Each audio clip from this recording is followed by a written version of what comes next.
Hey, fellow programmers, let's jump right into it. It's episode 12. We're going to make some character creation. Before we get started, I got some housekeeping things.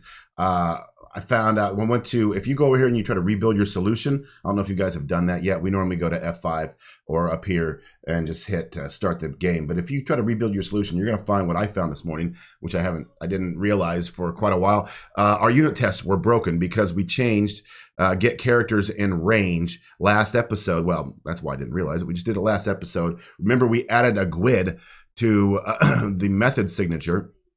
If I right click on this and I say go to definition, it'll take me right there. Remember, we added this GUID so we could check to see if the character has done this adventure before. Well, when we did that, we broke some unit tests, and that's part of the point when you're changing code around. You want to make sure that the tests are still working, that you didn't break something in the test. What we did break the test because we changed the signature. We added something else.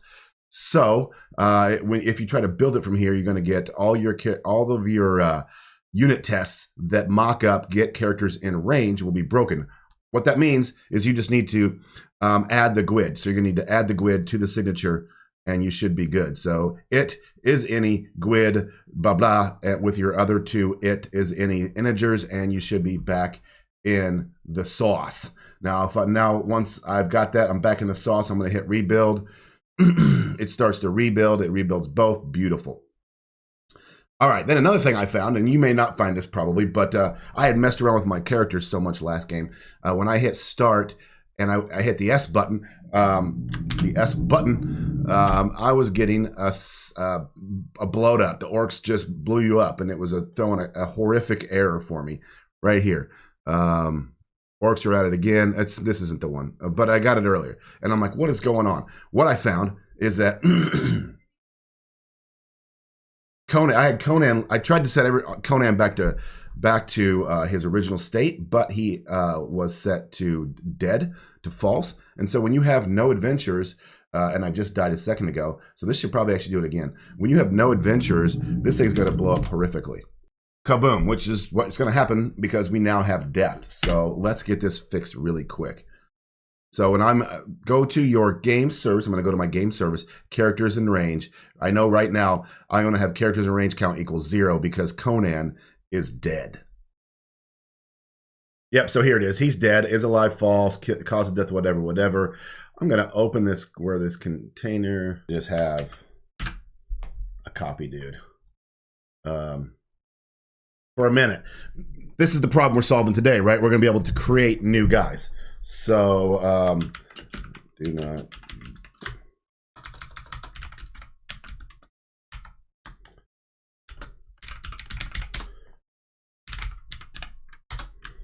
All right, I'm making Conan original. Now let's handle not having any adventurers alive and it not blowing up. So let's run this again, see where we're breaking, see what's happening. We got characters in range. Can't put it there because then it's going to come back as there is a guy. I'm going to go to my character folder and I'm going to make a folder for prototype. Whatever. That may not be the right word, but we're just going to stick this in here just so this guy doesn't show up. Because right now it's showing that guy's showing up and it looks like we still have a guy. I don't want him to have a guy. All right, start again. Boom. Now we should be at 0, right? So now we're at 0. We got right. Sorry, you don't have that. That's fine. We return false. All right, start game. So this isn't blowing up. It's just exiting because we're just jumping out. So we got to handle that we're just jumping out. Okay, so or maybe game service is the problem. Let's rather than just returning false, let's create the character option. Okay, so let's think how this flow is going to work. We don't have any characters in the range to play the adventure, so we got to stop and say, hey, you don't have anybody. Do you want to create a new one or do you want to return to main menu? And you can see I did that right here on line 50 of game service, right after where we initially say, sorry, you don't have anybody. Then we're going to take the player's decision. We're going to put it to lower. So message handler read to lower. We're going to see if the player's decision is an R. If it is, then we're going to go back to the make menu. Remember we did that last episode at the end of the game. You just go back to a program.make menu to start over. We'll test that here in a second. Or if they hit C, then we're going to go to the create screen. Now, we don't have a create screen. We don't have a create menu. That's what we're doing in this thing. So we're going to open up character service interface, which is in models, or entities. because it's an entity. And here's our character service. We should have it under interfaces. There's our iCharacter service. So in here, we're going to create a new method for our interface called create character. So they're going to create a character through this. And I think at the end of them creating a character, we're just going to send them back to main menu. We could be more elegant where we say, okay, now you have it. Now that the character is created, we could say, okay, now you have a character created. Do you want to try this adventure again? But I think once you create character, after you're done, you get started back at the main menu. It's just going to be easier that way. So what I'll do is we'll make this a Boolean that returns true or false depending on if the character got created correctly and nothing blew up. And so over here, we're gonna say if okay, hold on, timeout. So create this method in your iCharacter service, and then what's going to happen? You're going to have a broken implementation of character service, right? So then go to your implementation of character service, open it up, and you'll see probably a red squiggly. Yep, red squiggly, because you have not implemented all the methods of the promised interface. So just do your light bulb, do implement interface.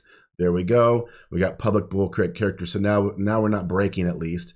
Let's actually just say return true, just so we can test this. So we're not actually doing anything yet, but in game service, we're going to call this. So we're going to say character service dot create character.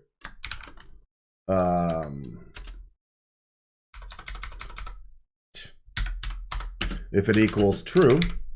We don't have to do that. True is just saying we can just leave it like that. So if that's okay and that doesn't come back false, then we're going to also go back to program.make main menu.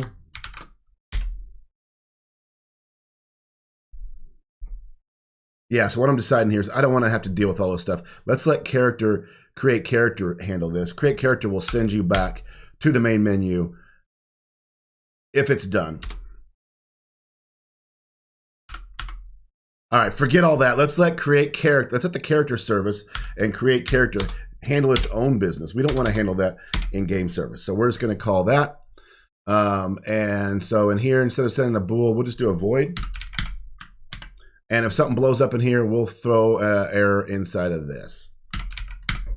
And we'll handle all of our business right in here. And so we don't need to return false here either,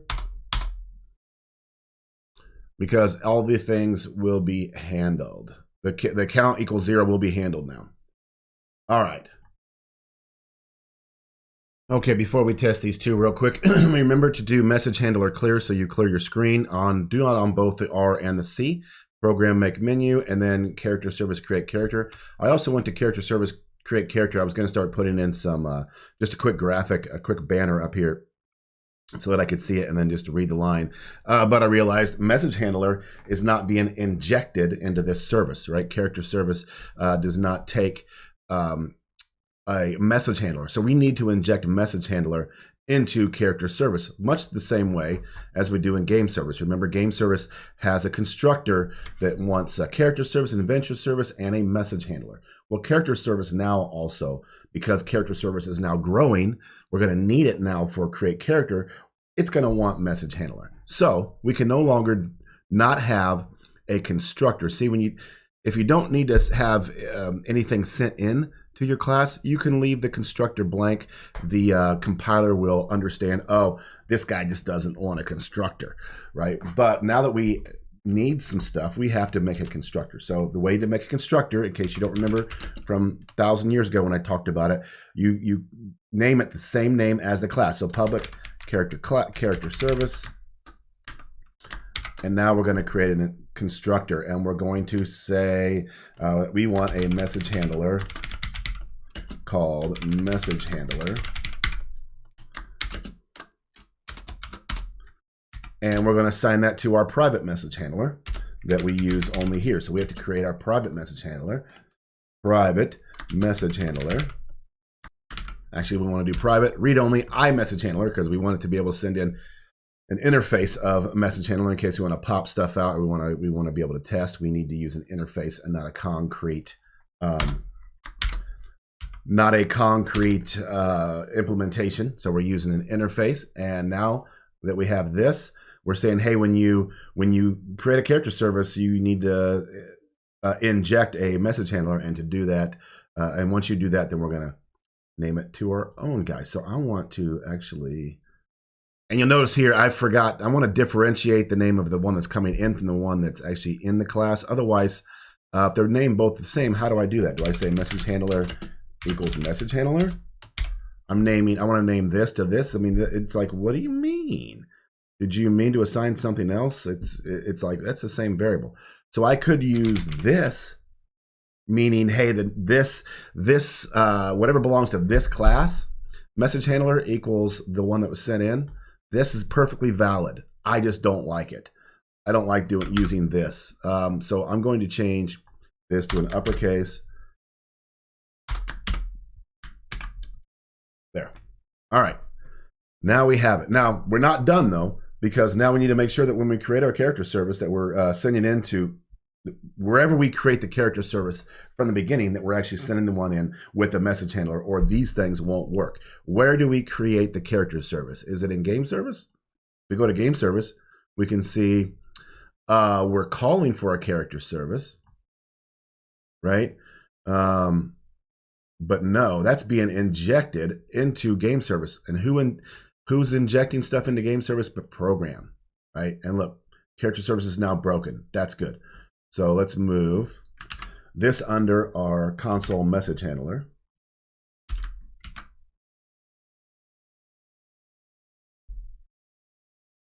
Character service now, just like game service is taking in these, character service now wants this. What did I just do? I want this name. Boom. Now we're sending in a character service that has a message service. Little confusing. You'll get it. Trust me. These are broken because we don't have right line. We have right. We have right. We have right. All right. All right. I stole the clear from down here. Couldn't remember what we named it, and I messed this up. So there's that. All right.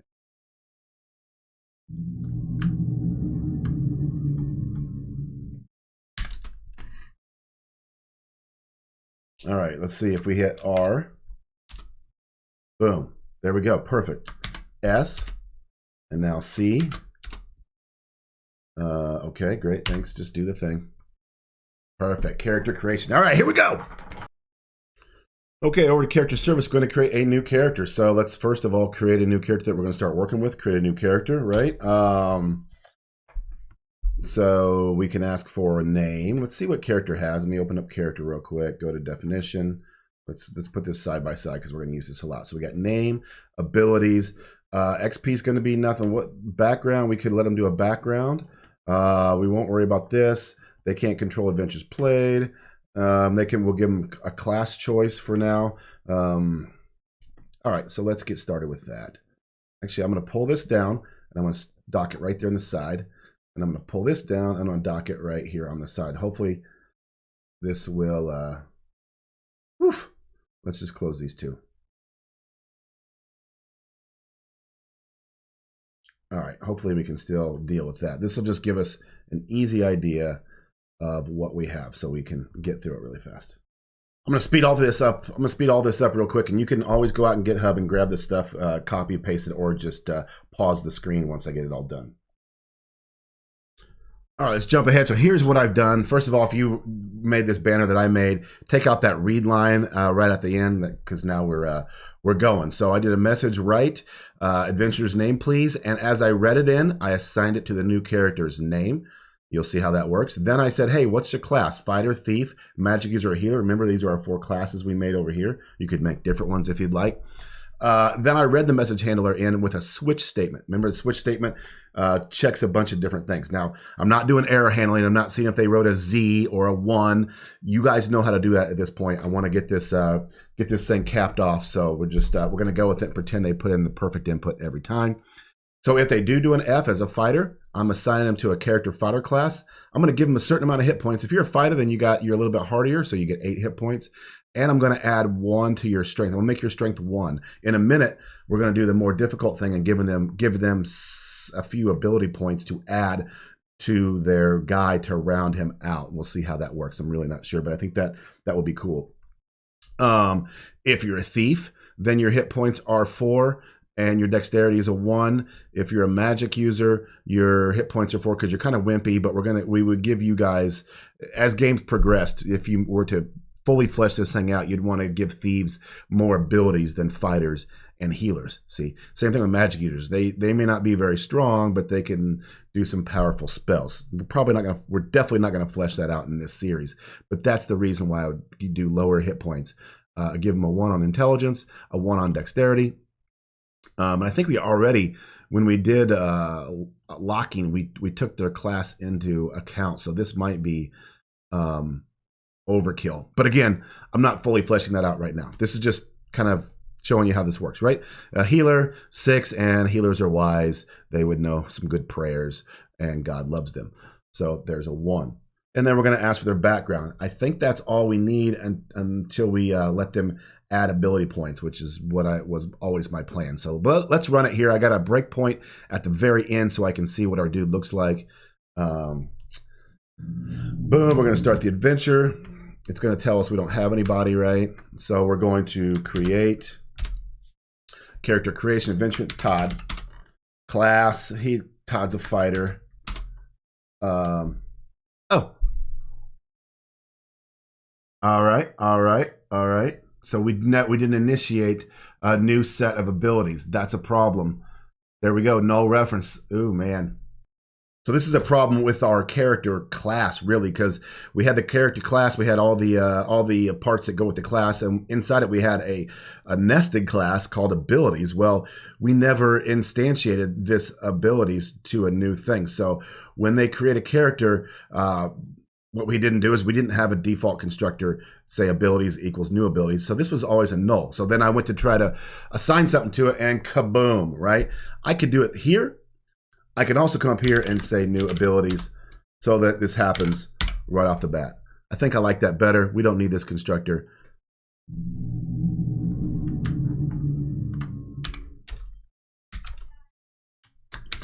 Todd's a fighter. Todd's background, Todd was a farmer, then got angry.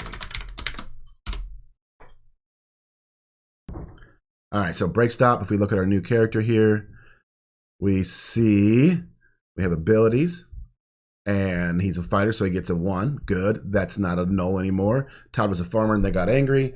Fighter class. Where's my name? Todd. Perfect. Wonderful. Beautiful.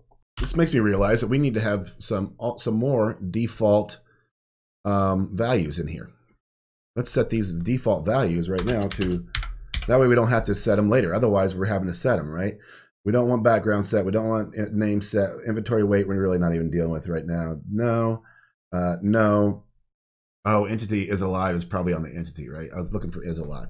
Go to definition. So is alive. We're going to just set that to true. These will all be overwritten if we're like importing something and we're creating a new one with the new one. But, you know, if it's not, then it's not. I'm not worried about armor class right now. Attack we'll deal with in a later deal because we're going to do combat. So, yeah, there's that. All right.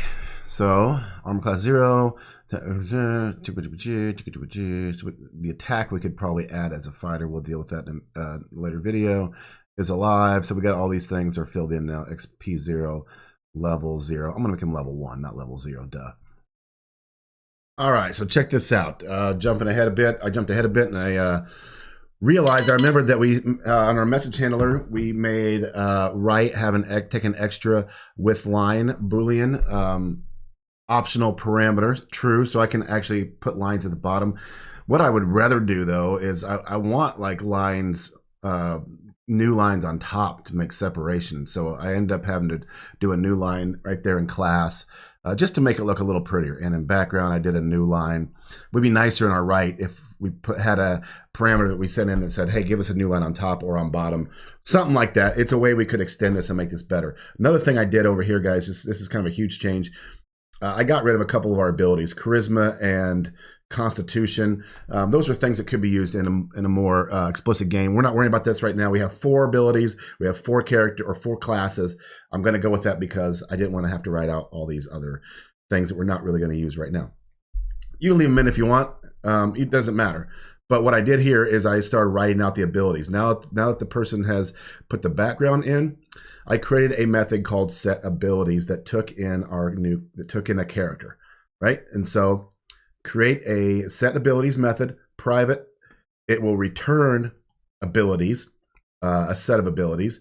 It's called set abilities, and it takes in a character. This is going to let the player set their 3 ability points. We give it 3 ability points, variable, and then we make another method called write abilities that takes in just abilities. So if we come down here, you'll see, because I'm going to write this several times as we assign stuff. I didn't want to put it all in here; it'd be a mess. So down here, we make private void write abilities, and it takes in abilities class. So we're sending the character's abilities in. We're just going to write a bunch of stuff out. This is just going to make it pretty, right? So here's your strength, dexterity, intelligence, wisdom. You'll notice I moved these all over. I kind of lined them up. You might have to do that just to make it look nice. So now that we have that, we're going to write the abilities right off the bat. And then we're going to do a while loop. So while ability points does not equal 0, while there's still ability points left, we're going to do these next things. What is this next thing? We're going to tell the player, hey, you have this many ability points. Notice I used the $sign and was able to do that. That is string interpolation. So I could just inject a real variable into the string. You have 3 ability points. You have 3 ability points to add to your character. Add to strength, dexterity, intelligence, or wisdom. So write those. Going to use another switch statement on the next thing they put. Again, I'm not catching all the things they could throw in there to try to do all that. This is for the sake of ease and getting done. I'm grabbing S, D, I, or W. And if they pick S for strength, we're adding 1. So +1 equals. So I could say strength equals strength +1, or I could do plus equals, which is a shorter case. Then I'm taking away one of the ability points because they just used it. And then I'm writing the abilities out again to show them what they did. Dexterity, intelligence, W, same thing. Wisdom, intelligence, dexterity. Let's see this and how it looks. Start a game, create a character, blah, fighter, blah. Here's your abilities. Strength is 1, dexterity because I'm a fighter, right? I want to give myself a dexterity, so I'm going to do D. Writes it out again. Strength, dexterity. You have 2 ability points. Awesome. I'm never going to need intelligence and wisdom because I'm a fighter, so I'm going to go strength. Now I'm 2, 1, 1, and strength. And now if I look at my character, so now that I finished, I returned. Look at the bottom of this after we do our switch statement. The last thing we have to do is return that abilities back to the calling method. So I reassigned my new character with a new ability. So if I look at my new character now, and I look at his abilities or her abilities, you'll see I have 3 strength, 1 dexterity, 0, 0. Perfect. We're ready to now save this character. Or are we? Okay, so here we go. I wrote a little handler to show the player their character, and we're going to let them either save their character and be done or redo the whole thing. So we'll do that here in a second. But so what we're going to want to do, we've got a lot of information on the screen right now, so let's clear it. I love this clear thing. Little line here just for fun. I'm just trying to make it look good. I can make it look way better. I don't think we need 2 lines. Here is thine character true, and then I created a method called display character, which is going to do all the displaying. At the end, I do a line. What be your choice? Save or redo, and then I'm going to read. So let's check out display character. We go down here. We're sitting in the character. Again, just trying to be kind of fancy here. I don't know if I need all this stuff. Name, background. Background, I put a new line because it may be a chapter, who knows. Level, and then we can do write abilities, and then we write this. Let's see what this looks like. Start, C, healer,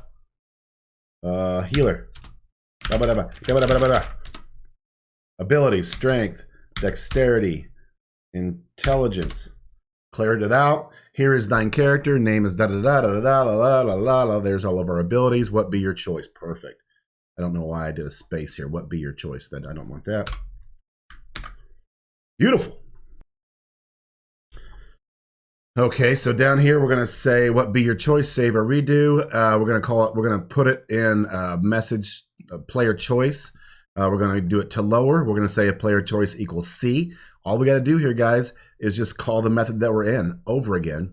I added a clear up here just to make it nice, and it will just start all over again. We'll get a new character because we're just resetting. Piece of cake. It's beautiful. Or if they want an R, remember we have save character. We can send the character in. We've already done the work, except that on save character, what I noticed, so I realized, we say if this, we're trying to find the current file for the person's name, and then we're overwriting it. If you hover over write all text, you'll see that it creates a new file, writes to the specified, or it overwrites a file that exists. So we can use this for a new one, because right now this wouldn't exist, and we would be throwing an exception. So I don't think it's going to break anything. We were using this to say, because at first we were saving character that existed, but I think we can just get rid of this if-else altogether and use it for both overwriting a current character or a new character. And if the current character doesn't exist, it'll just make a new one. So I think we're fine. So that should work. And then finally, save character returns a bool. So if we check here, we're gonna call save character, and if it's true, this is the shorthand for if it's true. If we want to say false, we'd say if it equals false, or we could do the exclamation point. But we want to make sure it's true. If it's true, we're just going to go back to main menu. Let's try this out.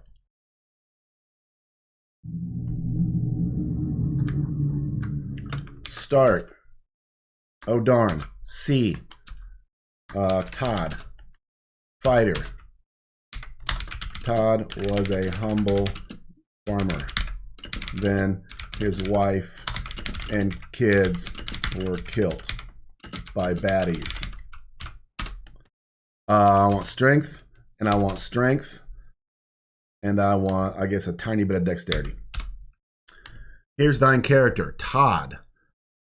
Todd was a humble farmer. Okay. Level 1, he's a fighter, 3-1-1. I want it. Let's do a save. Boom. And did it happen? Here's how we find out did it happen. Let's go to our containing folders. This is exciting. I hope I can see what I want to see. I'm going to go to characters, and I don't see it.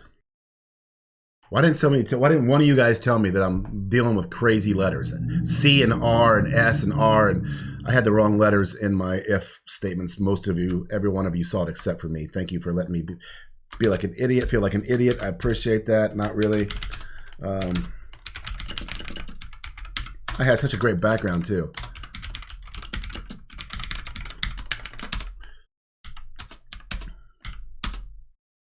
All right, we're going to say, boom. Now I don't trust myself, so I didn't do the right thing. All right. And shoot, I should have cleared the console, but it started over again. Okay, great. Now let's see if the proof is in the pudding. There's Todd. Let's open up and see if he's real. He got all the stuff we just asked for. 2 strength, 2 dexterity. I don't remember doing 2 dexterity, whatever. Todd was a humble. Oh, never mind. Beautiful. Now, here's cool things. Can we play with him? Start a new game. Okay, we got another. Adventures played has to be initiated. I didn't initiate it when we create a new character. So there we go. Is level good? Level's good. Is alive is good. Yeah. Okay. So that's the thing we got to do. Let's go over to characters. Adventures played is a GUID. It's got to be initiated.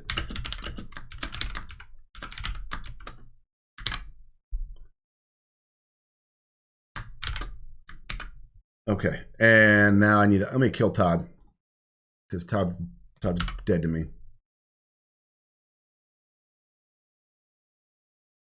All right. Creation process. Boop. Boop.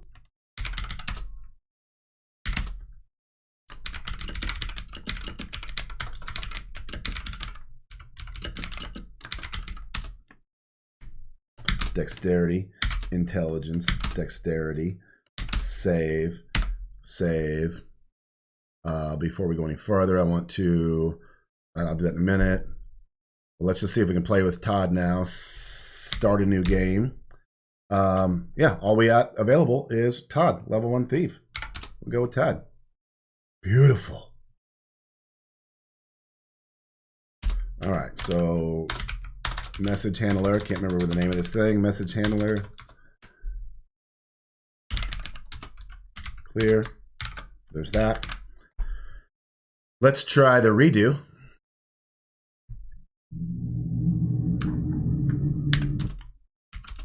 Oh, shoot. Now we have a character. Dang it, Todd. Let's kill him.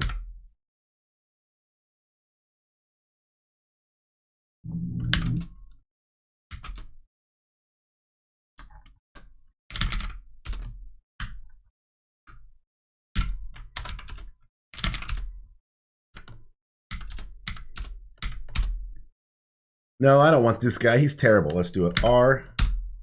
Boom. Starts all over again. Beautiful. All right, guys. So there's that. That's wonderful. So what's the only thing we need to do? I think back in program, we have, remember how we offer C? What were we doing under our C in the very beginning? Create a character, which, what the heck? That was a private. We were just writing to a line. It was a static thing. We were a holder. So there's that. I'm going to get rid of that, which will show this. Remember, we created a character service to inject into our other things. So we have a character service that's working. So we can just call when they hit C, character service, create character in program. We should be done with the character creation process, friends. So now from here, I should be able to say C, and there I am. Todd, fighter. Blah. Boom. Dex. I wish this, there's gotta be, I wonder if there's a way to push this up. I'll have to look that up. Wisdom. Kind of a weird dude, but I'm gonna save him. Boom. Okay, let's get rid of all these so I can be watching this game in full time. Boom. We got this. All right.